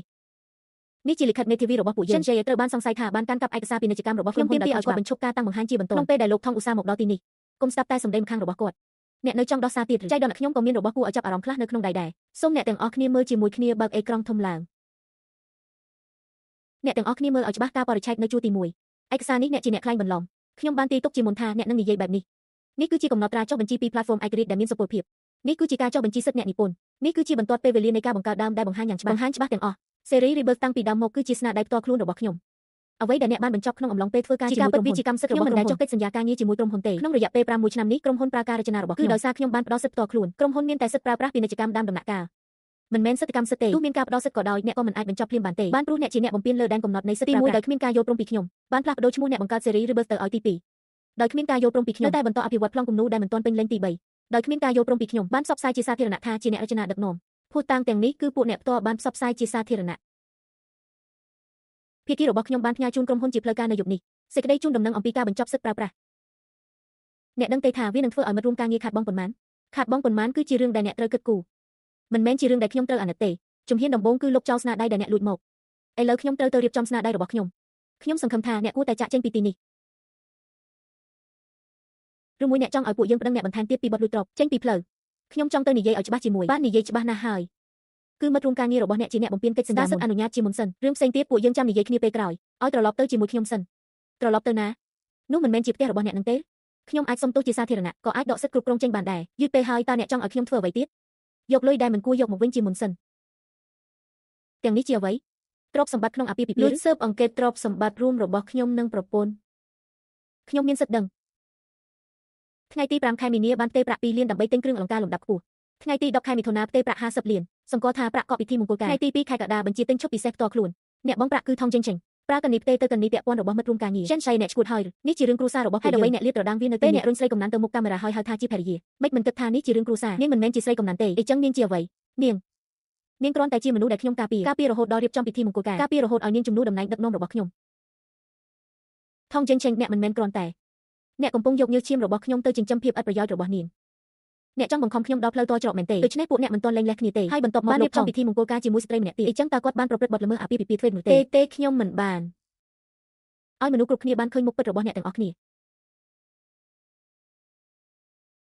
លោកធំសូមសួរថាពេលនោះលោកនិងអ្នកស្រី Shin បានលែងលះគ្នាហើយឬនៅរវាងខ្ញុំនិងមានការយល់ច្រឡំជាច្រើនកុំបង្វែរប្រធានបទសូមឆ្លើយត្រង់ថាលែងលះឬមិនទាន់លែងអ្នកចាំបាច់ត្រូវបង្ខំខ្ញុំនៅទីនេះមែនទេអ្នកពិតជាមិនព្រមទទួលស្គាល់ការពិតរហូតដល់មានភស្តុតាងនៅមុខទេនេះជាការផ្សាយផ្ទាល់ពិធីមង្គលការនេះជាសេចក្តីជូនដំណឹងទៅមិត្តរួមការងារនេះជាបញ្ជីពិធីជប់លៀងអបអសាទរជ័យជាការសម្ភាសរបស់សារព័ត៌មានឯកសារទាំងអស់សុទ្ធតែបង្ហាញថាតែងតែចេញមុខនៅខាងក្រៅក្នុងឋានៈជាភរិយារបស់លោកធំទទួលទៅហេតុអ្វីមិនហ៊ានទទួលការហៅទូរស័ព្ទនេះមិនពាក់ព័ន្ធនឹងរឿងថ្ងៃនេះទេពាក់ព័ន្ធឬអត់ទទួលទៅទើបដឹងលោកធំបើគ្មានបញ្ហាហេតុអ្វីមិនហ៊ានទទួលបានខ្ញុំទទួលបងយេងឆេងឥឡូវនៅណាខាងក្រោមអគារក្រុមហ៊ុនពោពេញដោយអ្នកសារព័ត៌មានក៏កំពុងរារាំងខ្ញុំនៅក្នុងបន្ទប់ប្រជុំដែរពួកគេសុទ្ធតែសួរខ្ញុំថារឿង Rebel Series ពិតជាស្នាដៃរបស់ខ្ញុំឬអ្នកត្រឡប់ទៅផ្ទះសិនខ្ញុំត្រឡប់ទៅវិញមិនបានទេពួកគេមិនឲ្យខ្ញុំទៅទេហើយទាំងមានអ្នកសួរខ្ញុំថាតើខ្ញុំពិតជាភរិយារបស់គាត់ខ្ញុំគឺហេតុអ្វីបានជាអ្នកនៅជាមួយព្រោះរបស់អ្នកកំពុងពន្យល់អត្តសញ្ញាណរបស់អ្នកនៅចំពោះមុខមនុស្សទូទាំងពិភពលោកមានន័យថាម៉េចរឿងនេះតាំងពីដើមគឺអ្នកសម្រេចធ្វើដោយខ្លួនឯងខ្ញុំសម្រេចធ្វើដោយខ្លួនឯងសេចក្តីប្រកាសគឺអ្នកជាអ្នកចេញផ្សាយពិធីអបអសាទរជ័យជំនះគឺអ្នកជាអ្នកចុះតែចំនួនរចនាក៏អ្នកជាអ្នកកែប្រែតាមចិត្តនិយាយម្ដងទៀតមកកុំធ្វើឲ្យរឿងនេះកាន់តែធំទៅទៀតតើខ្ញុំជាអ្នកចង់រៀបចំពិធីមង្គលការម្នាក់ឯងតើខ្ញុំអាចចេញសេចក្តីប្រកាសទៅកាន់សហការីម្នាក់ឯងឬតើខ្ញុំអាចប្រើប្រាស់ប្រាក់50លានម្នាក់ឯងឬឥឡូវនេះមិនមែនពេលនិយាយរឿងទាំងនេះទេអញ្ចឹងពេលណាទើបនិយាយរងចាំអ្នកបោះកំហុសទាំងអស់មកលើខ្ញុំឬឥឡូវដឹងហើយថាកន្លែងដែលលួចបានមកអង្គុយមិនបានយូរទេកុំអួតអាងពេកខ្ញុំមិនប្រញាប់ទេខ្ញុំនៅរងចាំមើលរឿងល្អរបស់ពួកអ្នកទាំងអស់គ្នាបំរុងទុកទិន្នន័យក្នុងទូរស័ព្ទរបស់ខ្ញុំចេញមកអ្វីទៅឲ្យខ្ញុំប្រកាសព័ត៌មានអំពីការរៀបពិធីមង្គលការនិងកំណត់ត្រាជែករឿង Rebel Series លោកស្រីបើអ្នកធ្វើបែបនេះលោកក៏នឹងត្រូវអូសចូលរឿងនេះដែរគាត់បានរុញខ្ញុំចេញមកទទួលកំហុសជំនួសគាត់ហើយតើខ្ញុំនៅការពារគាត់ធ្វើអ្វីទៀតបើបញ្ចេញកំណត់ត្រាជែកទាំងនេះមិត្តរួមការងារនឹងចប់ទាំងស្រុងអញ្ចឹងក៏លេងជាមួយគ្នាទៅ យើងទទួលបានព័ត៌មានពាក់ព័ន្ធនឹងភាពមិនប្រក្រតីនៃមូលនិធិកម្មសូមលោកស្រីសហការជាមួយការស៊ើបអង្កេតខ្ញុំគ្មានបញ្ហាអ្វីទេសុទ្ធតែជារៀបចំទាំងអស់សូមសហការជាមួយយើងហាហាហាហាហាតើអ្នកដឹងទេថាលោកមិនទាន់លែងលេះគាត់បានបង្ហាញអត្តសញ្ញាណរបស់គាត់ជាសាធារណៈរឿង series នោះពិតជាអ្នករៀបចំមែនឬអ្នកទាំងអស់គ្នាទៅរកគាត់ជាអ្នកឲ្យខ្ញុំធ្វើបែបនេះអ្វីពួកគេទាមទារឲ្យបកស្រាយទាំងរឿងសិទ្ធិអ្នកនិពន្ធរបស់ Rebel Series និងបញ្ហាមូលនិធិលោកផេងទីនេះមិនមែនជាកន្លែងដែលលោកអាចចូលតាមចិត្តបានទេខ្ញុំមិនដឹងថាបានធ្វើអ្វីឲ្យអ្នកទេតើអ្នកចង់និយាយបាននាំទៅស៊ើបអង្កេតហើយអតិថិជនក៏បានផ្អាកកិច្ចសហការដែរអ្នកដកផុសតាំងចេញសិនទៅហេតុអ្វីមិនអាចឲ្យក្រុមហ៊ុនរងការវាយប្រហារពីមតិសាធារណៈរបស់ក្រុមហ៊ុនឥឡូវនេះមិនមែនបណ្ដាលមកពីមតិសាធារណៈទេគឺពួកអ្នកជាអ្នកធ្វើដោយខ្លួនឯងខ្ញុំសូមអង្វរអ្នកលើកនេះខ្ញុំខុសហើយអ្នកមិនមែនដឹងថាខ្លួនខុសទេអ្នកគ្រាន់តែដឹងថាក្រុមហ៊ុនចិត្តដួលរំហើយលោក Shen អ្នកនាងមកដល់ហើយបាក់មកទីនេះប៉ាប៉ារវល់ពេកក្នុងប៉ុន្មានថ្ងៃនេះមិនបានទៅមើលកូនទេកុំខឹងប៉ាប៉ាអីស្អប់ប៉ានៅក្នុងទូរទស្សន៍ប៉ាកាន់ដៃមីងអាក្រក់ម្នាក់នោះជារឿងរបស់មនុស្សធំកូនមិនយល់ទេប៉ាអីចឹងហេតុអ្វីប៉ាមិនចង់បានម៉ាក់ប៉ាមិនចង់បានម៉ាក់ទេប៉ាក៏មិនចង់បានកូនដែរប៉ាមិននឹងមិនចង់បានកូនកូនគឺជាកូនស្រីរបស់ប៉ាប៉ុន្តែប៉ាមិនដែលមើលគំនូររបស់កូនទេចាប់ពីពេលនេះទៅប៉ានឹងមើលគ្រប់គំនូររបស់កូនកុំអីម៉ាក់និយាយថាមនុស្សខ្លះបើអាក្រក់ហើយក៏មិនត្រូវការទៀតទេដួលប៉ាមិនមែនជាមនុស្សអាក្រក់ទេបើកូនធ្វើឲ្យម៉ាក់យំនោះប៉ាគឺជាមនុស្សអាក្រក់ប៉ាជេកុំធ្វើឲ្យកូនស្អប់ខ្ញុំដល់ថ្នាក់នេះមិនមែនខ្ញុំបង្រៀនគេឲ្យស្អប់អ្នកទេគឺអ្នកធ្វើឲ្យគេខកចិត្តដោយខ្លួនឯងគេនៅក្មេងគេត្រូវការឪពុកអ្វីដែលគេត្រូវការគឺមនុស្សដែលស្រឡាញ់គេមិនមែនមនុស្សដែលធ្វើបាបគេទេខ្ញុំអាចកែប្រែបានអ្នកចង់កែប្រែនោះជារឿងរបស់អ្នកខ្ញុំចង់ចាក់ចែងនោះជារឿងរបស់ខ្ញុំទទួលស្គាល់ថាខ្ញុំបានធ្វើខុសចំពោះរឿង challenge ខ្ញុំនឹងដោះស្រាយឲ្យស្អាតអ្វីដែលអ្នកហៅថាដោះស្រាយឲ្យស្អាតគឺបោះគេចេញទៅទទួលកំហុសជំនួសមែនទេគុំស្រែកដាក់ម៉ាក់នេះជាច្បាប់ចម្លងឯកសារបណ្ដឹងជាផ្លូវការអ្នកពិតជាចង់ប្តឹងមែនឬការទាមទារទ្រព្យសម្បត្តិវិញសិទ្ធិអាណាព្យាបាលនិងការរំលោភសិទ្ធិការរំលោភកេរ្តិ៍ឈ្មោះហើយក៏រឿងរវាងអ្នកនឹងភូតាំងដែលបង្ហាញថាពួកយើងរស់នៅជាប្តីប្រពន្ធជាសាធារណៈជាមួយគ្នាទាំងអស់អ្នកពិតជាមិនទុកផ្លូវឲ្យខ្ញុំសោះខ្ញុំបានទុកផ្លូវឲ្យយល់ហើយក៏ទុកផ្លូវឲ្យខ្លួនឯងដែរមានតែអ្នកទេដែលខ្ញុំលែងទុកផ្លូវឲ្យអ្នកពិតជាចិត្តដាច់ជាងអ្វីដែលខ្ញុំគិតទៅទៀតមិនមែនខ្ញុំចិត្តដាច់ទេខ្ញុំគ្រាន់តែលែងមានការរំពឹងលើអ្នកទៀតម៉ាក់យើងអាចត្រឡប់ទៅផ្ទះបានហើយឬនៅបានយើងត្រឡប់ទៅផ្ទះរបស់យើងយល់លើកនេះខ្ញុំមិនមែនចាក់ចេញពីគ្រួសារថងទេខ្ញុំកំពុងនាំកូនស្រីរបស់ខ្ញុំចេញពីទ្រង់ដែលហៅថាអាពាហ៍ពិពាហ៍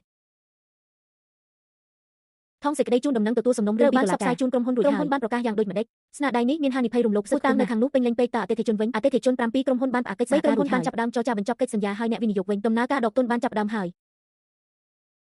យនៅក្នុងនេះជាអ្វីឲ្យខ្ញុំចេញសេចក្តីប្រកាសឲ្យរៀបចំពិធីមង្គលការកំណត់ត្រាជែកដែលពាក់ព័ន្ធនឹងការទទួលបន្តរឿងភាគហើយគាត់និយាយថានឹងប្រើសម្លេងដែលបានថតទុកដើម្បីប្រាំទេសាធារណៈថាឯកសារទាំងនេះជាការពិតបើការផ្ទេរប្រាក់ចំនួនច្រើនជាការពិតតើអ្នកពន្យល់យ៉ាងម៉េចលុយនោះគឺលោកថងប៉ូលីសជាអ្នកផ្ដល់ឲ្យខ្ញុំដោយខ្លួនឯងការរົບអាពាហ៍ពិពាហ៍និងពិធីមង្គលការគឺគាត់ជាអ្នកដឹងទេថាលោកថងប៉ូលីសនៅពេលនោះនៅតែមានទំនាក់ទំនងអាពាហ៍ពិពាហ៍ខ្ញុំមិនដឹងទេក្រោយមកទើបខ្ញុំដឹងការរដ្ឋបិទការចំណាយលោកថងដោយសារតែហានិភ័យតាក់ទងនឹងការរក្សាទ្រព្យសម្បត្តិនិងបំណុលតុលាការបានចាត់វិធានការរដ្ឋបិទការចំណាយរួចហើយអ្នកណាជាអ្នកដាក់ពាក្យក្រុមមេធាវីតំណាងរបស់ Shen She និងដៃគូសហការមួយចំនួនបានដាក់ពាក្យស្នើសុំអនុវត្តការពីហានិភ័យក្នុងក្រុមខ្ញុំដល់ថ្នាក់នេះមែនទែនខាងលោកស្រីឈៀវក៏បានដាក់ស្នើឯកសារដែលមិនអំណោយផលដល់លោកដែរឈៀវ Shen គាត់បានប្រគល់កំណត់ត្រាជែកនិងសម្លេងថតទាំងអស់ទៅហើយគាត់ហ៊ានក្បត់ខ្ញុំឥឡូវនេះមតិសាធារណៈនៅលើអ៊ីនធឺណិតទូឡើងហើយពិតវាទៅវីឡានិងទ្រព្យសម្បត្តិមួយចំនួនរបស់លោកថងនឹងចូលដំណាក់កាលវិតម្លៃនេះគឺជាទ្រព្យសម្បត្តិដែលតុលាការបានបង្កប់នឹងវិតម្លៃតាមច្បាប់លោកថងមិត្តរួមការងាររបស់លោកគណៈកម្មការរំលាយក្រុមហ៊ុនចូលមកហើយលឿនម្លេះអតិថិជនលោកកិច្ចសន្យាវិនិយោគិនដកទុនទាមទារសំណងថ្មីខ្សែសង្វាក់ហិរញ្ញវត្ថុទ្រាំមិនបានក្រុមប្រឹក្សាភិបាលទាមទារឲ្យលោកលាលែងពីតំណែងប្រធានសហការក្នុងការរំលាយក្រុមហ៊ុន Chiao Shen គាត់ត្រូវសមាគមឧស្សាហកម្មដកសិទ្ធិចូលរួមសកម្មភាពម៉ាក់មួយចំនួនក៏បានបញ្ចេញសារចំនួន7គាត់សមនឹងទទួលរឿងនេះគាត់នៅតែបង្ហោះសារតាមអ៊ីនធឺណិតថាខ្លួនក៏ជាជនរងគ្រោះដែរប្រាប់ឲ្យគាត់បិទមាត់ទៅលោកថងឥឡូវនេះគ្មានអ្នកណាស្ដាប់យើងទៀតទេជួយតាក់ទង Shen She ឲ្យខ្ញុំចង់ជួបយល់គាត់នឹងមិនជួបលោកជាសម្ងាត់ទេមិនជួបជាសម្ងាត់រាល់ការរៀបចំចូលជួបត្រូវឆ្លងកាត់ការបញ្ជាក់ម៉ាក់មើលនេះគូរូបអ្វីផ្ទះរបស់យើងត្រង់នេះគឺជាអ្នកត្រង់នេះគឺខ្ញុំហើយត្រង់នេះគឺកូនទន្សាយតូចចុះកន្លែងទំនេរមួយនេះវិញទុកសម្រាប់អ្នកដែលនឹងស្រឡាញ់យើងនៅពេលអនាគតម៉ាក់មានន័យថាអ្វីម៉ាក់ប្រហែលជាត្រូវទៅទទួលរង្វាន់ហើយខ្ញុំអាចទៅបានទេ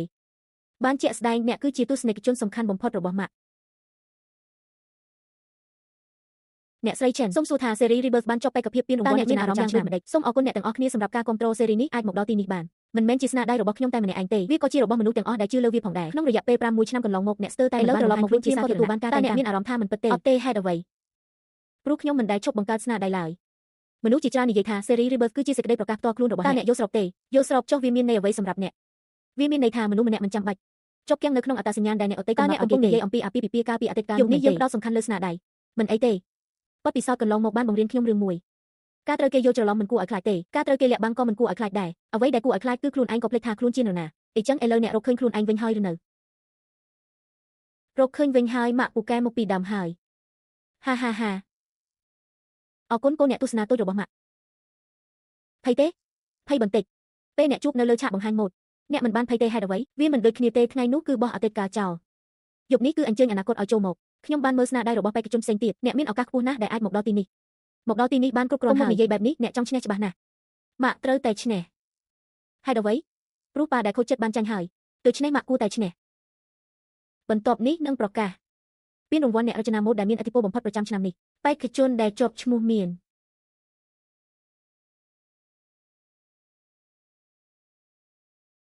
អ្នកឈ្នះចុងក្រោយគឺដែលបានចាប់ផ្ដើមជីវិតថ្មីបាក់អ្នកទៅចុះនេះជាអ្វីដែលអ្នកសមនឹងទទួល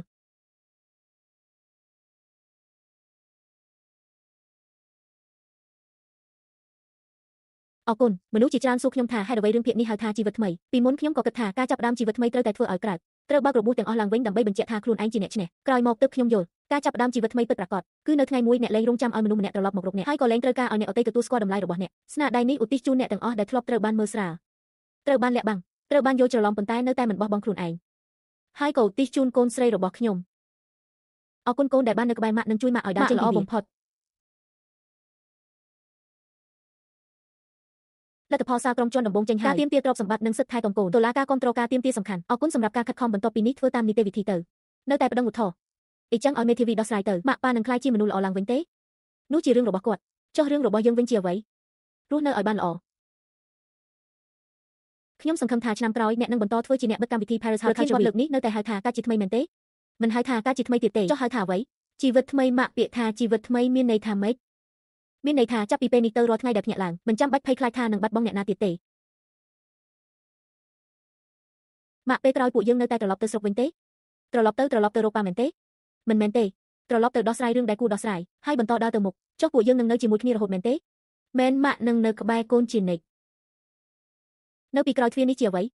គឺផ្ទះថ្មីចុះយើងចូលទៅមែនទេទំព័រចាស់បិទវាទុកលែងរងចាំអ្នកត្រឡប់មកវិញបំបែកសម្បុកកើតជាថ្មីជំហានថ្មីជីវិតថ្មី